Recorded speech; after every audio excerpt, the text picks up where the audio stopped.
ایسی مزید ویڈیوز دیکھنے کے لیے ہمارے چینل کو سبسکرائب کریں اور بیل آئیکن پر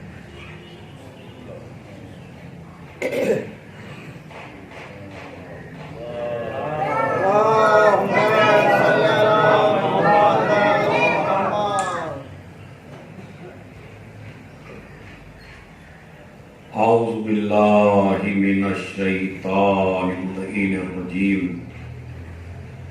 بسم اللہ الرحمن الرحیم الحمدللہ رب العالمین الصلاة والسلام علی اشرف الانبیاء والمرسلین شفیع المذنبین الذی بعثہ رحمة للعالمین سیدنا و مولانا و مولا الثقلین محبوب رب المشرقین والمغربین جد الحسن والحسین ابی القاسم محمد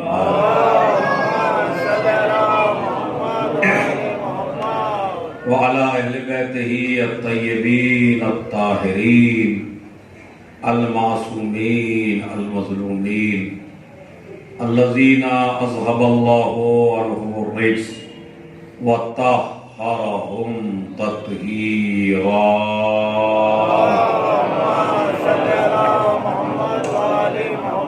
ولعنۃ اللہ علی اعدائہم اجمعین من یومنا ھذا الی قیام یوم الدین اما بعد قال رسول اللہ صلی اللہ علیہ وآلہ وسلم یا علی حبک تقوی والایمان وبغضک کفر ونفاق صلوات علیہ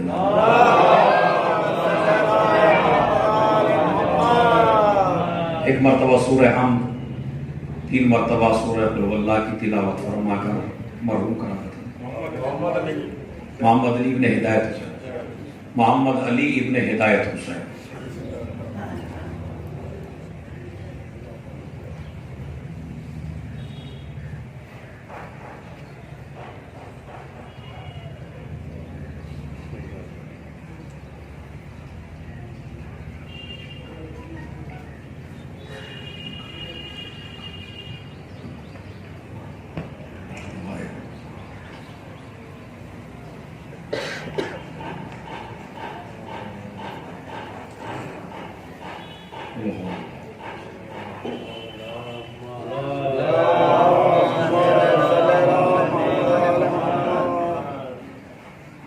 بآواز بلند صلوات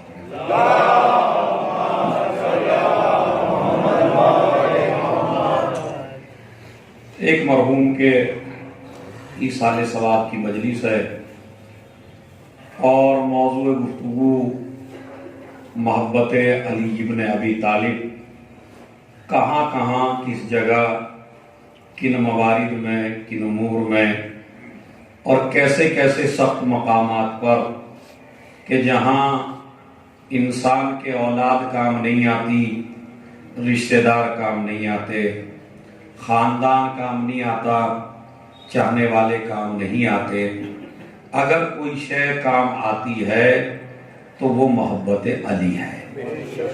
اسی لیے نبی نے فرمایا یا علی حبک تقوی والایمان، تیری محبت تقوی ہے اور ایمان ہے، وَبُغْضُكَ كُفْرٌ وَنِفَاقٌ، اور تجھ سے بغض کرنا کفر بھی ہے اور نفاق بھی ہے۔ اس کا مطلب یہ ہے کہ انسانوں کو مومن نماز اور روزہ حج و زکوٰۃ کی پابندی نہیں بناتی، بلکہ ایک اساسی شے ہے جس کو حب آل محمد کہا جاتا ہے۔ یہ اگر نہ ہو تو نماز نماز نہ رہے، روزہ روزہ نہ رہے، حج حج نہ رہے، زکوٰۃ زکوٰۃ نہ رہے، کائنات کے سارے اعمال منہ پہ مار دیے جاتے ہیں اگر ولایت علی دل میں موجود نہیں ہے۔ اور ہماری اور آپ کی کیا حیثیت ہے؟ اگر اللہ سخت لہجے میں اپنے نبی کو بھی یہ کہہ سکتا ہے اے میرے نبی اگر یہ نہ پہنچایا تو کائنات کا کوئی حکم نہیں پہنچایا. نماز پہنچا چکا ہے, روزہ پہنچا چکے ہیں, حج و زکوٰۃ کے احکام پہنچا چکے ہیں, لیکن یہ شرط کیوں ہے کہ یا علی تیری محبت تقویٰ ہے, یعنی متقی بن ہی نہیں سکتا جب تک دل میں تو نہ ہو. تیری محبت ایمان ہے, مومن بن ہی نہیں سکتا جب تک تیری محبت دل میں نہ ہو. اس لیے کہ جتنے بھی اعمال ہیں ان میں سب سے زیادہ طاقتور جو انسان کو گناہوں سے محفوظ رکھتی ہے اسے محبت کہا جاتا ہے. محبت ہے جو انسان کو گناہوں سے دور رکھتی ہے, گناہوں سے بچاتی ہے اور گناہوں سے پاک و پاکیزہ کر دیتی ہے. محبت علی کا کمال یہ ہے کہ یہ خالی گناہ کو ختم نہیں کرتی بلکہ اس کے اندر اتنی طاقت ہے کہ یہ انسان کو گناہ سے روک بھی دیتی ہے. مگر شرط یہ ہے کہ آپ علی والے بن کے تو دیکھیے, آپ علی کو دل میں بسا کے تو دیکھیے, آپ اس مولا کی محبت کو اپنے دلوں میں ان کو منور تو کیجئے علی کی محبت سے.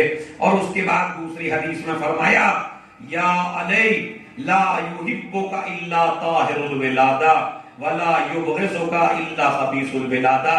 اے علی تجھ سے محبت وہی کرے گا جس کی ولادت میں پاکیزگی ہو, اور تجھ سے نفرت وہی رکھے گا جس کی ولادت میں نجاست. ایک صلوات بھیجیں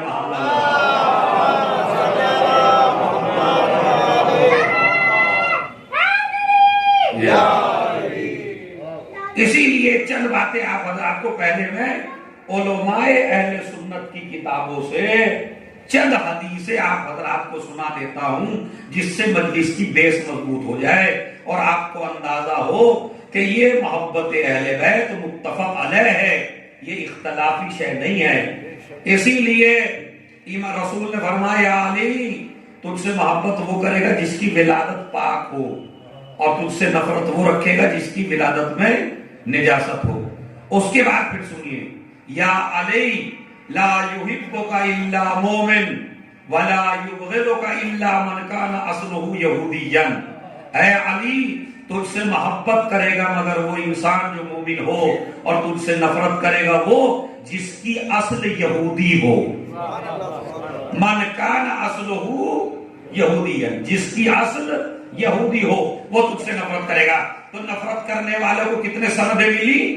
کفر ملا, نفاق ملا, ولادت کی نجاست ملی, اور موت یہودیت کی موت ہوگی. یعنی جب پیدا ہوا تو بھی نجس, جب مر گیا تو بھی نجس. ارے کسی انسان کو غسل تو پاک کر سکتا ہے, لیکن علی والے کا دشمن وہ ہے, اور جو علی کا دشمن ہو نہ اس کو ولادت کا غسل پاک کر سکتا ہے نہ اس کو موت کا غسل پاک کر سکتا ہے. ایک صلوات بھیج دیں محمد.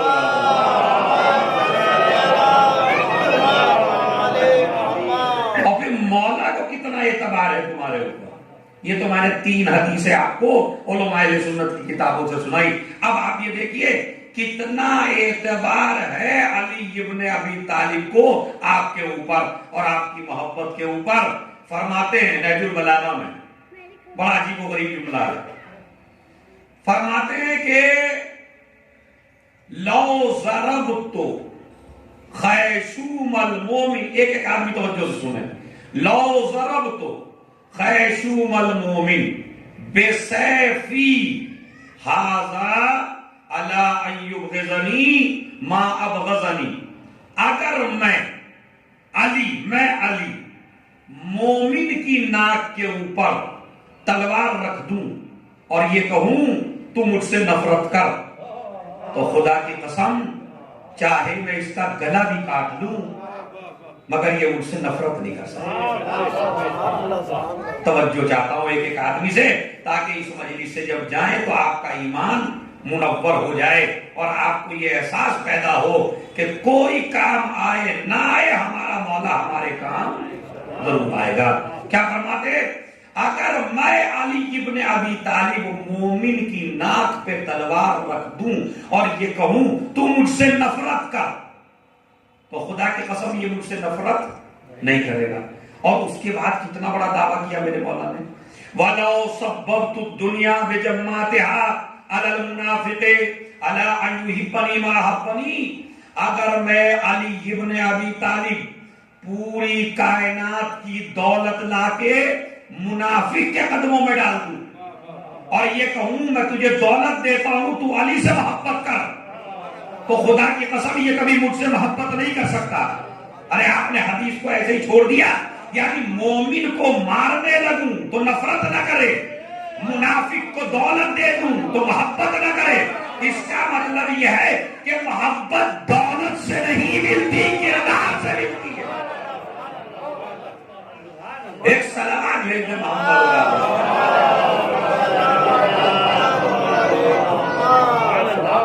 اچھا یہ تو میرے مولانا نے نہج البلاغہ میں کہا، میں آپ سے تجربہ کرنا چاہتا ہوں۔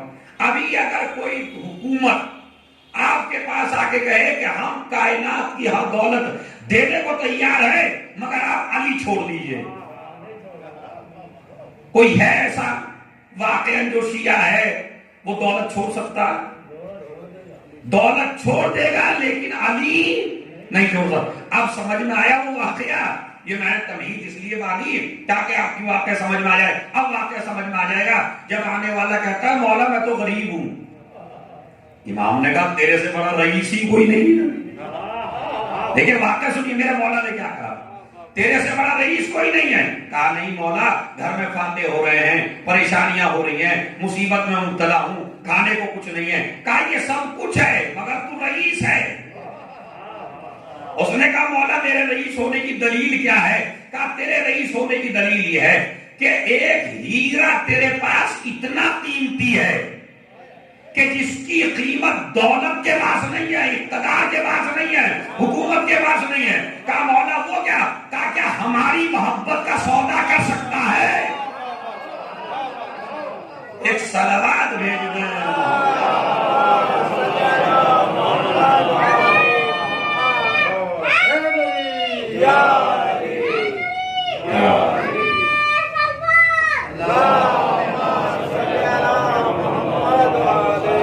جب محبت کا مسئلہ آ جائے یا علی کی عزت کا مسئلہ آ جائے تو علی والے کبھی دولت کو منہ نہیں لگاتے۔ میں آپ کو سناتا ہوں بالکل سمپل سے طریقے سے، آپ سمجھ لیجئے محب کسے کہتے ہیں، چاہنے والا کسے کہتے ہیں، علی کا ماننے والا کسے کہتے ہیں۔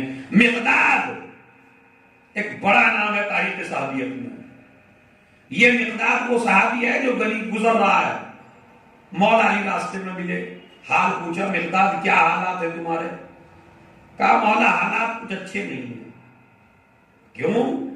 کہا میرا دشمن ہے میرا قرض، میں نے ایک آدمی سے قرض لے لیا ہے۔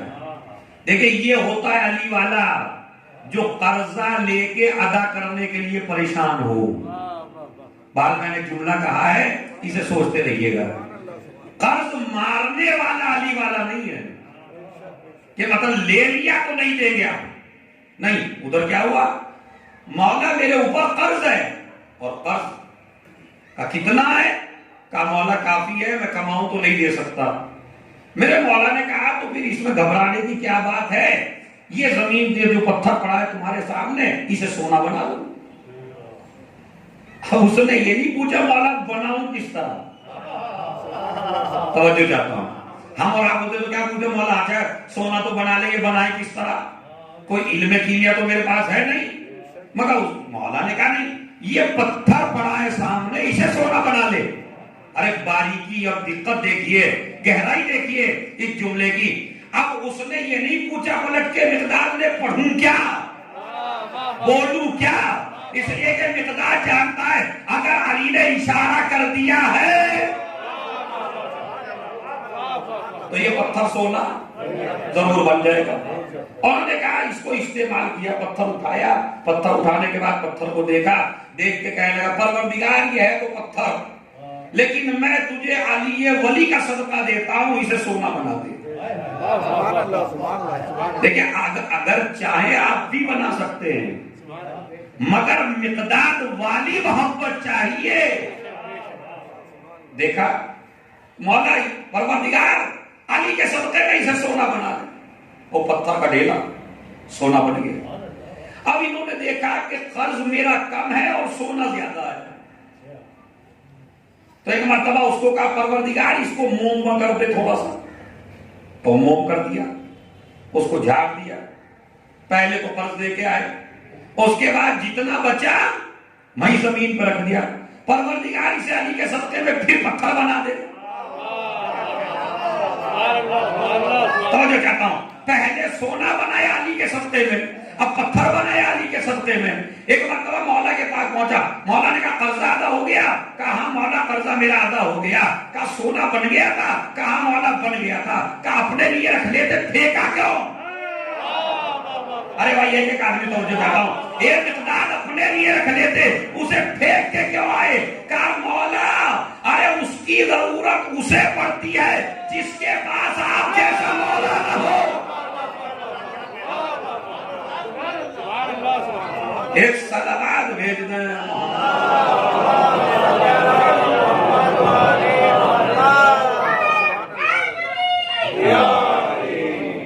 جس کے پاس آپ جیسا مولا نہ ہو، مولا اس کو کیا ضرورت ہے، لیکن آپ تو میرے پاس ہے ہی مصیبتیں دور کرنے کے لیے، پریشانیاں دور کرنے کے لیے۔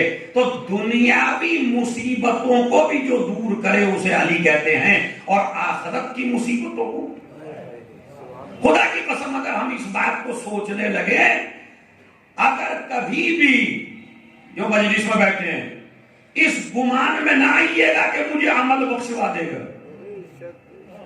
بعض لوگ ہوتے ہیں جن کو اپنے عمل پہ گھمنڈ ہوتا ہے، تکبر ہو جاتا ہے، غرور ہو جاتا ہے، میں تو بڑا عمل کرنے والا ہوں۔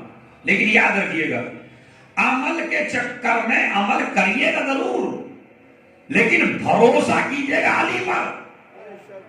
ارے توجہ چاہتا ہوں، اس لیے کہ عمل پہ تکبر کرنا انسان کو، اعمال یہی برباد ہو جاتے ہیں، اور جب اعمال برباد ہو جاتے ہیں، اگر آپ یہ کہیں میں نے تو اتنا حق ادا کر دیا اللہ کا، تو بھائی ابھی تو تم نے ایک سانس کا حق ادا نہیں کیا، تو نے تو ابھی ایک گلاس پانی کا حق ادا نہیں کیا، تو نے تو اللہ کی ایک نعمت کا حق ادا نہیں کیا۔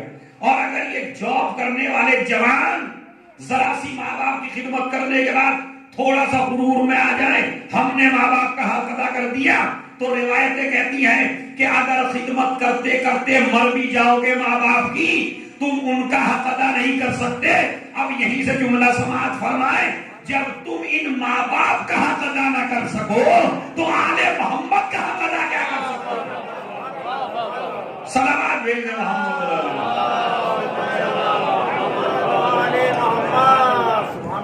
بس ایک چیز ہے جو انسان کو بخشوا سکتی ہے، جس کے اوپر ہمیں بھروسہ کرنا چاہیے، اور وہ ہے محبت، بس اس کے علاوہ کوئی شے نہیں۔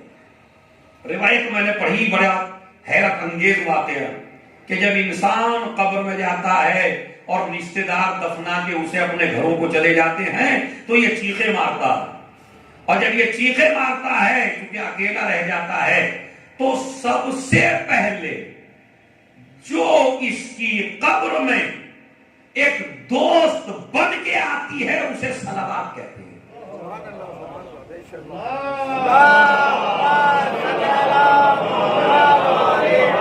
کیونکہ ایک حدیث سنا دیتا ہوں، ذرا صلوات بآواز بلند پڑھیے۔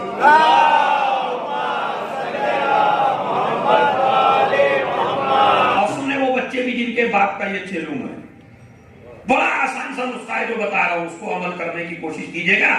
نبی نے فرمایا جو شب جمعہ یا جمعے میں 100 مرتبہ مجھ پہ صلوات پڑھے تو اللہ اس صلوات کے بدلے میں ایک فرشتہ پیدا کرتا ہے، اور یہ فرشتہ پوری زندگی اس کا معاون رہتا ہے، اور جب قبر میں رشتہ دار چھوڑ کے آتے ہیں تو یہ فرشتہ جو صلوات سے پیدا ہوا ہے یہ قبر میں کام ہوتا ہے۔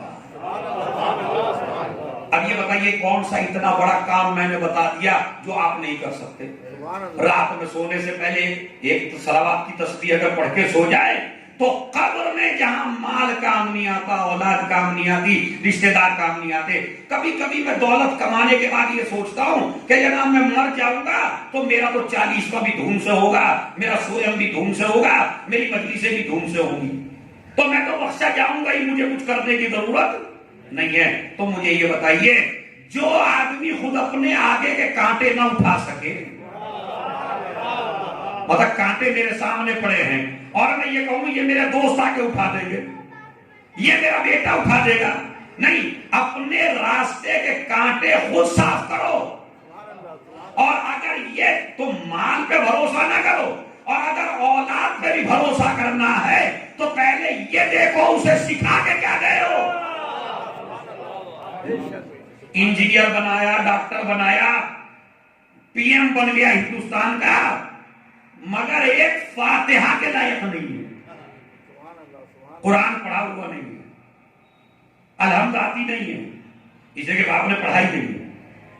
باپ کا پہلا فریضہ یہی ہے کہ وہ انسان اپنے بچوں کو اس راستے پر لگا کے جائے کہ جس راستے سے اس کو بھی نجات مل جائے, اولاد کو بھی نجات مل جائے. ورنہ پھر اولاد بھی کسی کام کی نہیں ہے اور ان ماں باپ سے بھی پہلا سوال یہی ہوگا. تو صلوات سب سے پہلے کام آتی ہے, اس کے بعد اعمال شروع ہوتے ہیں. نماز آ جاتی ہے, روزہ آ جاتا ہے, حج آ جاتا ہے, زکات آ جاتی ہے, اور آنے کے بعد کہتی ہے کہ ہم نے تیرے عذاب کو دور کر دیا.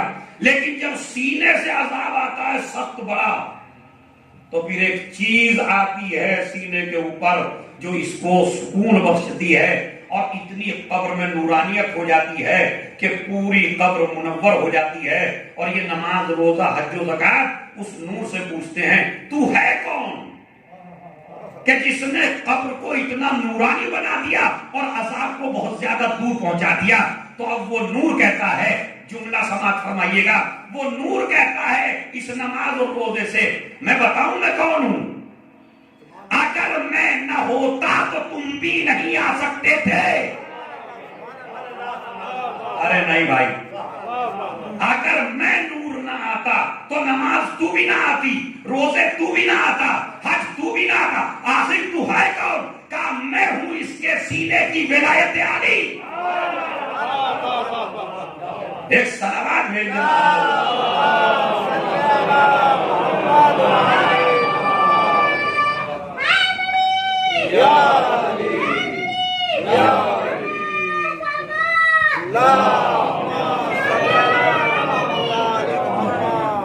میں اس کے سینے کی وہ ولایت علی ہوں جو یہ اپنے دل میں رکھا کرتا تھا, اور اس ولایت علی نے آ کے پورے عذاب کو قبر سے دور کر دیا.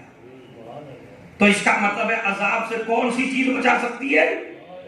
وہ ہے ولایت اہل بیت, وہ ہے محبت اہل بیت. خدا کی قسم ہر جگہ روایت میں ایسی روایت آپ کو سنانا چاہتا ہوں آج مجلس میں کہ آپ کے دلوں کو سکون ہو جائے. اور وہ کیا کہتے, جب کسی شیعہ کو, جب کسی اہل بیت والے کو گناہوں کی وجہ سے جہنم کی طرف فرشتے لے کے چلتے ہوں گے, تو اگر وہ دنیا میں محبت کرتا تھا تو اس کی پیشانی پہ لکھ دیا جائے گا محب آل محمد.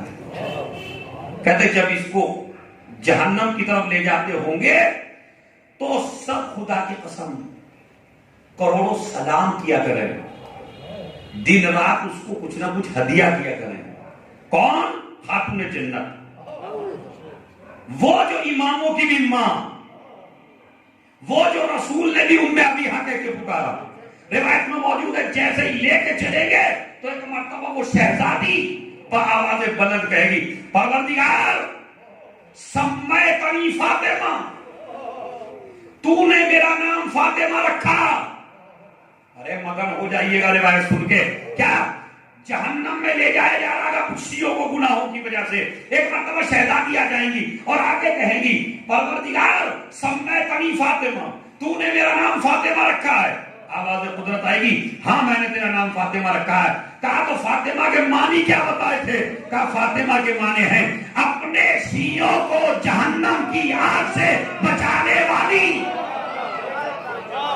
پروردگار جب یہ میرا شیعہ ہے اور فاطمہ کے معنی نجات دلانے والی کے ہیں تو ان فرشتوں کی مجال کیا ہے کہ یہ میرے آدمی کو جہنم کی طرف لے جا رہے ہیں. آواز قدرت آئے گی, اے فاطمہ آج حکومت تیرے ہاتھ میں ہے, جسے چاہے اسے لے. صلوات بھیجو.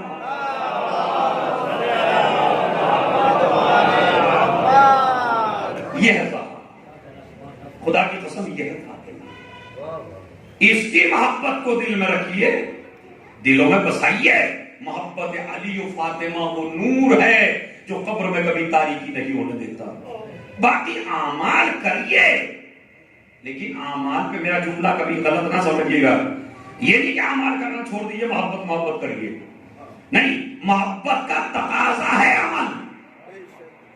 عمل تو کرنا ہے، لیکن عمل پہ بھروسہ نہیں کرنا، اس لیے کہ عمل صرف کام آ سکتا ہے اہل بیت کی محبت سے۔ روایت میں موجود ہے لا یزال الدعاء محجوبا حتی یصلی علی محمد و آل محمد، کوئی بھی دعا عرش پر نہیں جاتی جب تک زبان سے صلوات نہ پڑھے۔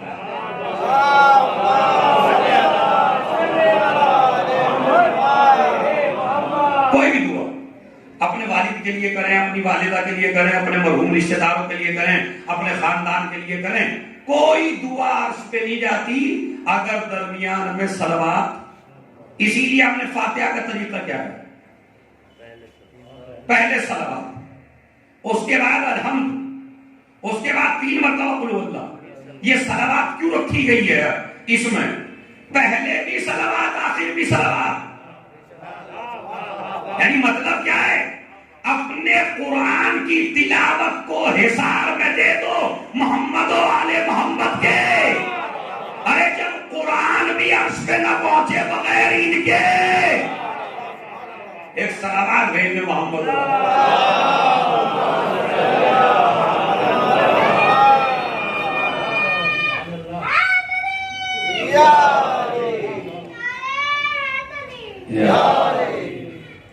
مگر بس اب وہ 2 منٹ کی بات سن لیجیے، اس کے بعد تمام ہو رہی ہے کہ مگر آپ کو بننا ایسے ہے جیسے اہل بیت چاہتے ہیں۔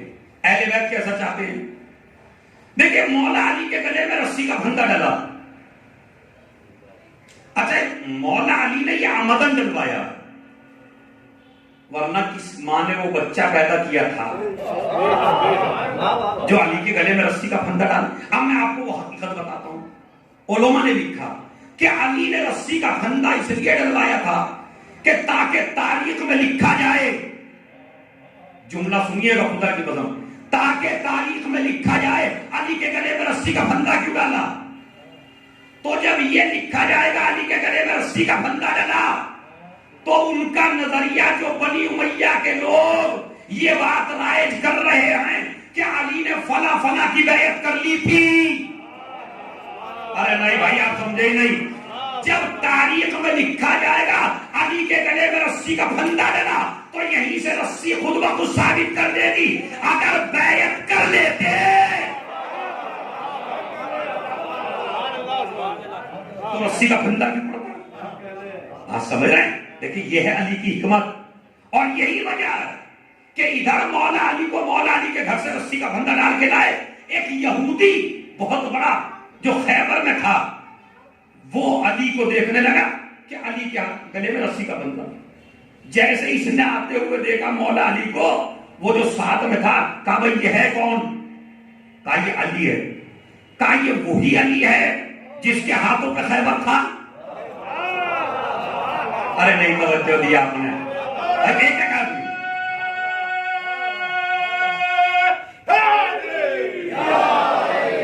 سنیے گا انشاءاللہ مزہ آئے گا۔ کیا یہ وہی علی ہے جس کے ہاتھ میں خیبر تھا اور اس خیبر کے پل پہ پورا مجمع چلا جا رہا تھا؟ کہا کہ ہاں۔ کہا تو جس علی کے ہاتھ میں اتنی طاقت ہو، وہ ایسے بزدلوں سے رسی کا پھندا ڈلوائے کیسے ہے؟ تو ایک مرتبہ مولا علی کے پاس پہنچا، کہنے لگا کہ مجھے اسلام کی تعلیم دیجئے۔ کہا کیوں؟ کہا میں نے آپ کے گلے میں رسی کا پھندا ڈلوا کے، جو رسی کا پھندا آپ کے گلے میں ہے، اس سے ثابت ہو گیا کہ تم اپنی مرضی سے کچھ نہیں کرتے، تم ہر کام اللہ کی مرضی سے کرتے ہو، ورنہ جو خیبر کو اٹھار لے۔ ایک صلوات بھیج دیں۔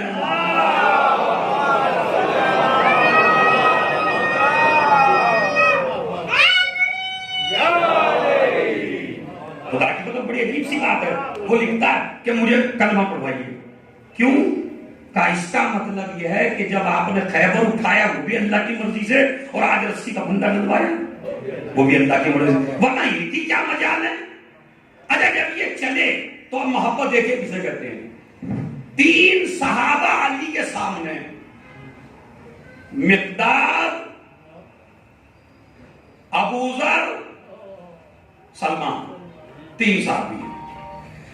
ایک ہے 8ویں درجے کا, ایک ہے 9ویں درجے کا, ایک ہے 10ویں درجے کا. 3 طرح کے مومن ہیں, 8واں 9واں 10واں. لیکن دیکھو ایک درجے میں کتنا فرق آتا ہے. جیسے ہی مقداد نے دیکھا مولا علی کے گلے میں رسی کا بندھا, فوراً تلوار نکالی, اور تلوار نکالنے کے بعد چلنے لگے. تو ایک مرتبہ جیسے ہی چلنے لگے فوراً ابوذر بول پڑے, کہا نہیں تلوار رکھ دو. کہا کیوں؟ کہا اس لیے کہ اگر علی کی مرضی نہ ہوتی تو کسی کی ہمت تھی جو علی کے گلے میں تلوار ڈال, رسی کا پھندا ڈال سکے. اب کہاں بھائی ہاں مجھ سے غلطی ہو گئی. اس کے بعد وہ کہنے لگے کہ مولا علی کو تلوار کی ضرورت کیا ہے, میرا مولا تو ان کمبختوں کے لیے اگر بد دعا ہی کرتے تو ان کا صفایا ہو جائے, مر جائے, زمین پاک ہو جائے, نجاست سے نجاست دور ہو جائے. لیکن سوچ میں اس لیے ہوں ابھی دعا کر کیوں نہیں رہے. بھائی مرتبہ سلمان نے کہا غلط بول رہے ہو. غلط کیا بولا؟ کہا یہ نہ کہو علی یہ کیوں نہیں کر رہے ہیں, یہ کہو جو کچھ علی کر رہے ہیں وہی صحیح ہے. ایک صلوات بھیج دیں.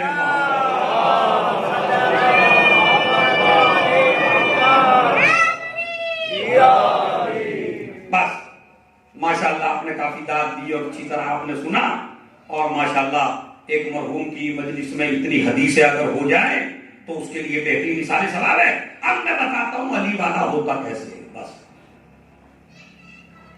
ایک تھا ہماری پارٹی کا مولا علی کے زمانے میں.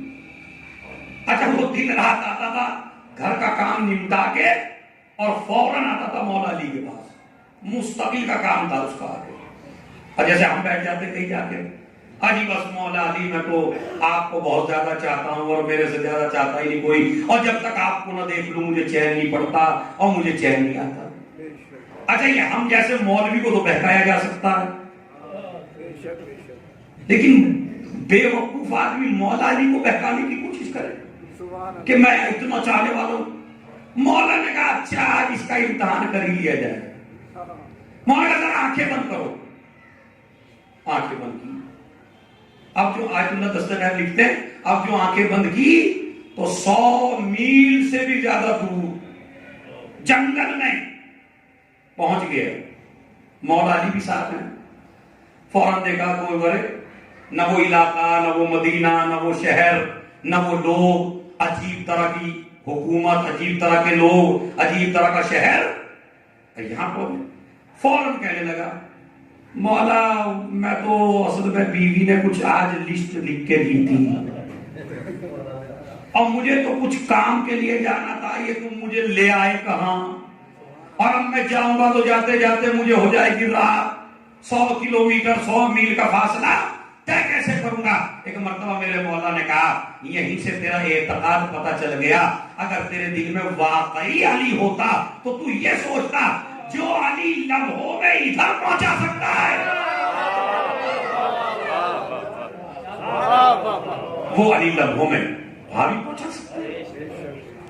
اب وہ رونے لگا, کہنے لگا یہ تو بڑی دور آ گیا ہوں اور بیوی پریشان ہو جائے گی, بچے پریشان ہو جائیں گے اور یہ ہو جائے گا. اب وہ ساری باتیں مولا نے کہا دیکھ یہ تو میں نے تیرا امتحان اس لیے لیا کہ تو روز کان کھاتا تھا آ کے, اور اب میں بتاؤں ہمارا کیسے ہوتا ہے.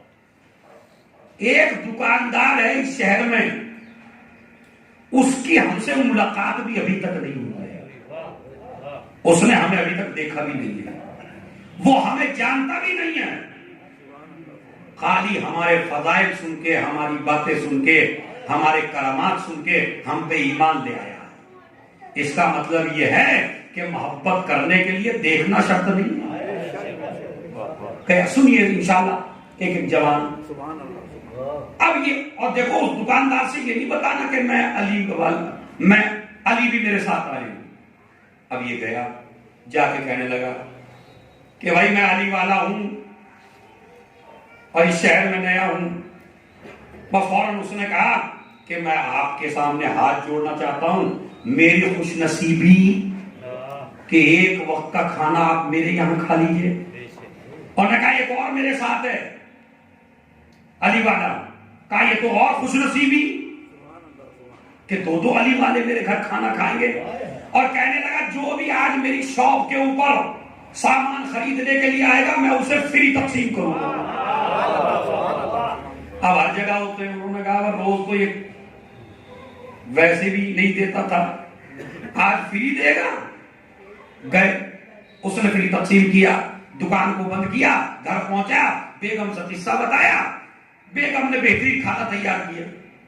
آیت اللہ دستغیب لکھتے ہیں اس زمانے کے بادشاہ کی طبیعت خراب ہو گئی جو اس شہر کا حاکم تھا، اور وہاں دشمن اہل بیت بہت زیادہ رہتے تھے۔ تو حکیم جو دشمن اہل بیت تھے ان سے حاکم نے پوچھا میری دوا کیا ہے؟ کہا تیری دوا کچھ نہیں ہے، تیری دوا یہ ہے کہ تیرے جسم سے مالش کی جائے کسی محب علی کے خون کی، اس کو قتل کیا جائے، ایک محب علی کو اس کا خون نکالا جائے اور تیری جسم سے مس کر دیا جائے۔ اب میں آپ سے پوچھنا چاہتا ہوں، اگر مریض کو نقلی دوا کھلائیے تو فائدہ ہوگا؟ نہیں، فائدہ بھی وہی چیز پہنچاتی ہے جو اصلی ہو۔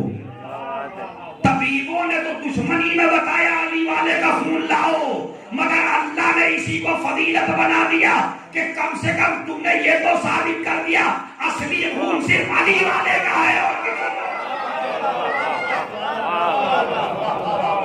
اور ایک صلوات بھیج دیں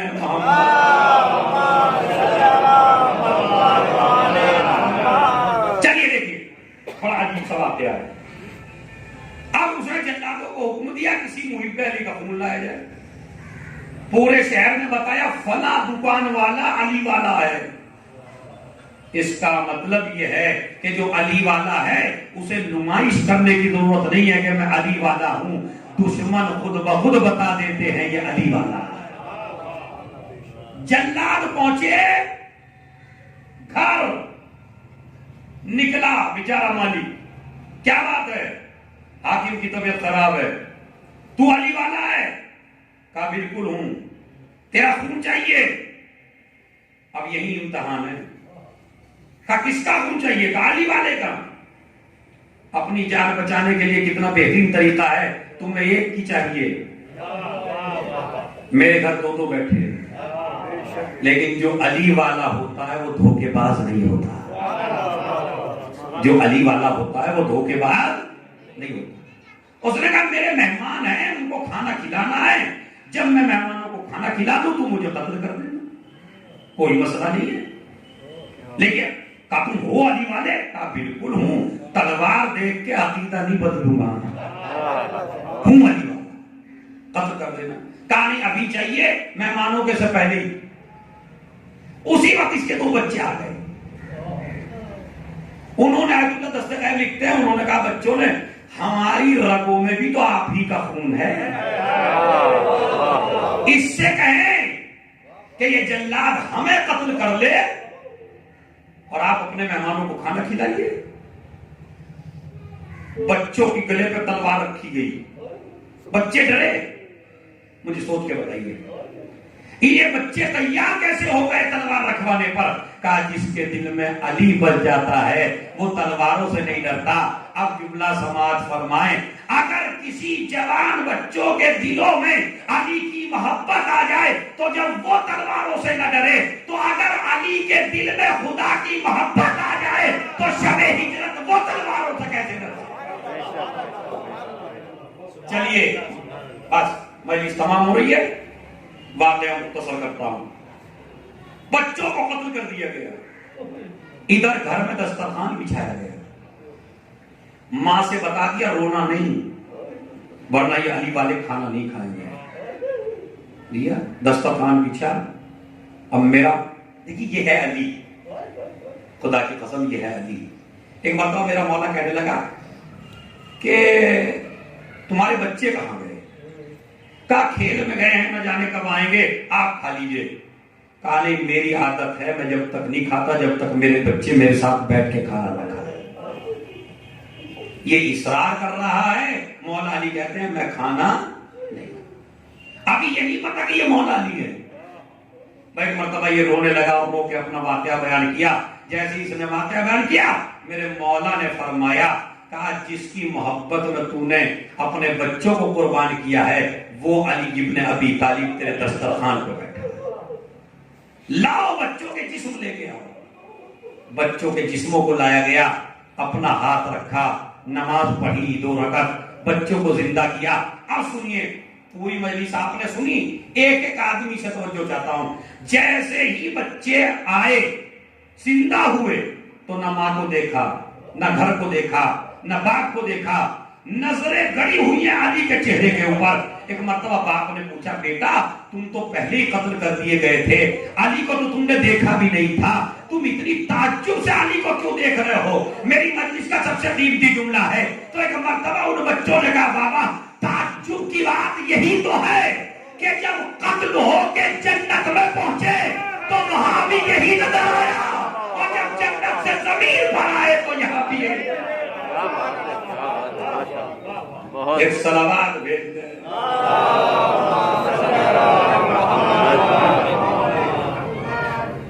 جب جنت، اب دیکھا کہاں کہاں دنیا میں مصیبتیں ہوں تو بھی علی، آخرت میں مصیبتیں ہوں تو بھی علی.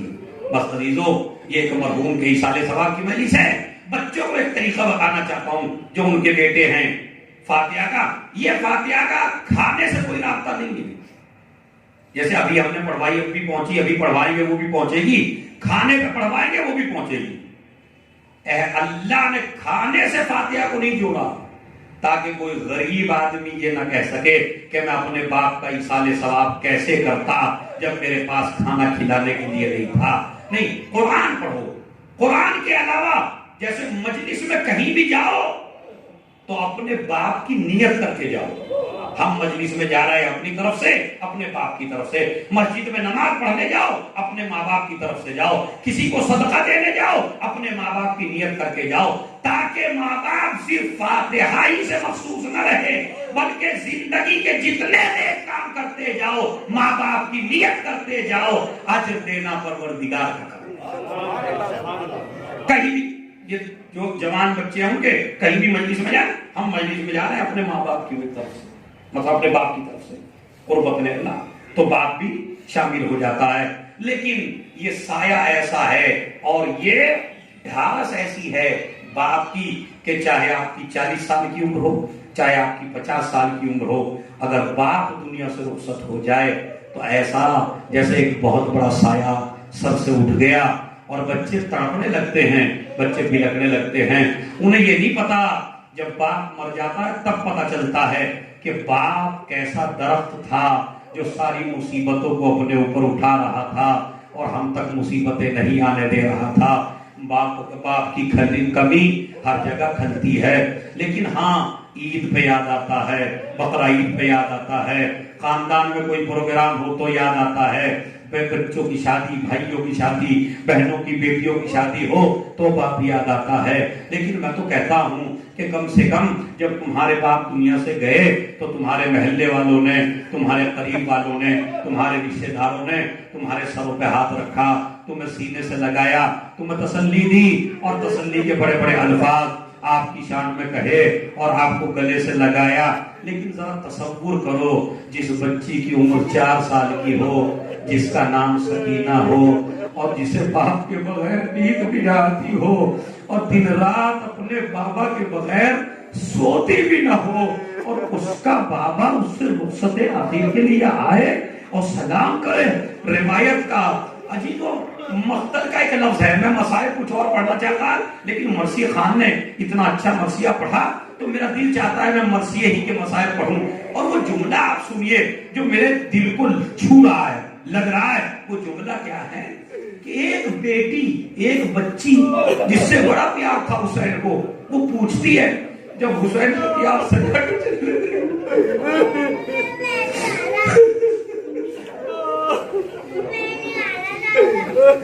یہ روایت کا ایسا جملہ ہے جو مقتل کا ہے اور مجھ سے پڑھا بھی نہیں جاتا عاشور کے دن کے علاوہ، لیکن پتہ نہیں کیوں مرثیہ سن کے میری حالت ہو گئی.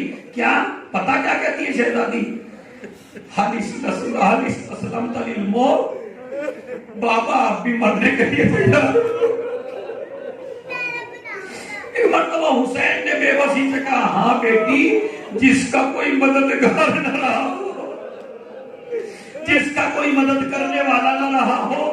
اور میر انیس نے تو بڑی عجیب و غریب اس میں وہ مرثیہ خانی میں مرثیہ دو لفظ ایسے کہے کہ جب حسین الوداع کر کے چلنے لگے اور ایک مرتبہ زینب نے کہا بھیا اپنا گریبان تو کھولیے. ایک مرتبہ حسین نے گریبان کو کھولا، زینب نے گردن کے بوسے لینا شروع کر دیے. کہا زینب کیا بات ہے؟ کہا اماں نے کہا تھا جب میرا لال رخصت آخر کے لیے آئے تو اس کے گلے کے بوسے لے لینا. ایک مرتبہ حسین کہتے ہیں اے زینب، ارے تم میرے داغ دو، ارے 21 رمضان کو میرا بابا کہہ کے گیا تھا زینب کے بازوؤں میں رسن باندھی جائے گی. بہن بھائی میں بات ہو رہی ہے، حسین جا رہے ہیں، خیمے سے نکلے، میر علی سکھتے ہیں سر کھولے بال، اہل حرم ساتھ ساتھ تھے، پٹکے میں شاہدی کے سکینہ کے ہاتھ تھے. ایک ہی جملہ کہتی ہے بابا ابھی نہ جاؤ، ارے جو صبح سے گیا ہے، اے بابا جو صبح سے گیا ہے وہ واپس نہیں آیا. یہ جملہ کہہ کے حسین چلے.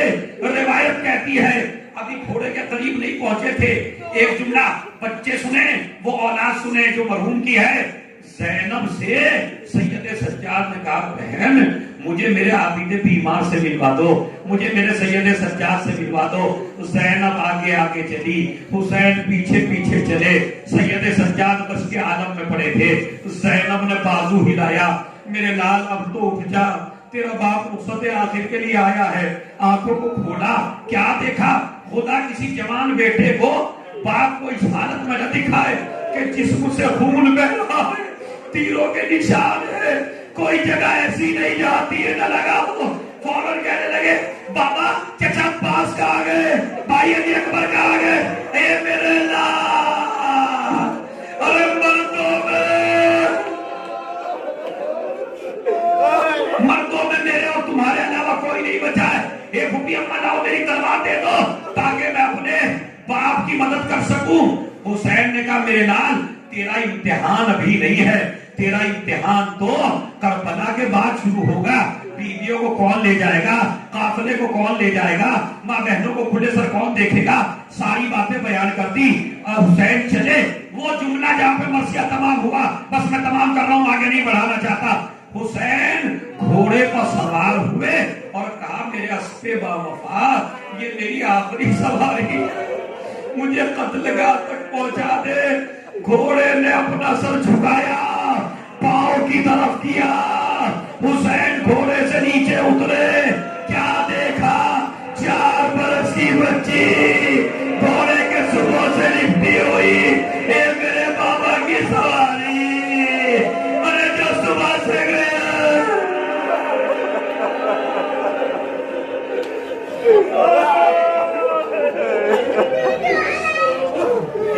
اے میرے بابا کی سواری جو صبح سے گیا ہے وہ واپس نہیں آیا.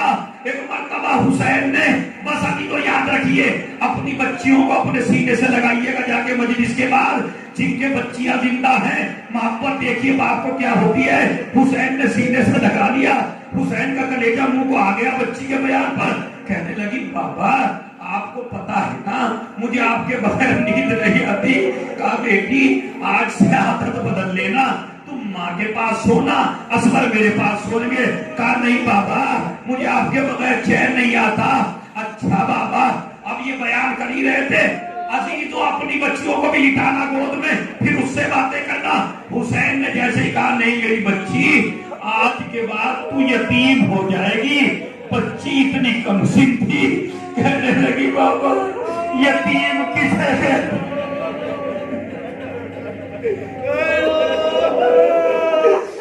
اے بابا یتیم کسے کہتے ہیں؟ ارے میر انیس نے کہا ارے یہ واقعہ نہ پوچھ، یہ موقع عظیم ہے۔ ارے مر جائے جس کا باپ وہ بچہ یتیم ہے۔ ارے نندا سا چلا جب تیرا رسی میں بدلے گا، ارے تب حال یتیمی کا میری جان کھلے گا۔ لودی تو آخری جملہ، ایک مرتبہ حسین نے سکینہ کو گود میں لیا، پیار کیا، آخری الوداع ہے بیٹی کی سینے سے لگایا۔ بچی کہتی ہے بابا آخری بار سینے سے لگا کے لکھا دیجئے۔ حسین جلدی زمین پہ لیٹ گئے، سکینہ کو سینے پہ لٹایا، بچی کو نیند آ گئی، مگر جو آنکھ کھلی کیا دیکھا؟ ذوالجلال خیمے پہ آیا۔ سکینہ دوڑی، اے میرے بابا کی سمائی، یہ تو مجھے پتا چل گیا میرا بابا نہیں رہا، بس اتنا بتا دے کیا قتل سے پہلے میرے بابا کو 2 قطرے پانی مل گیا؟ آواز دی اے سکینہ تیرا بابا بھوکا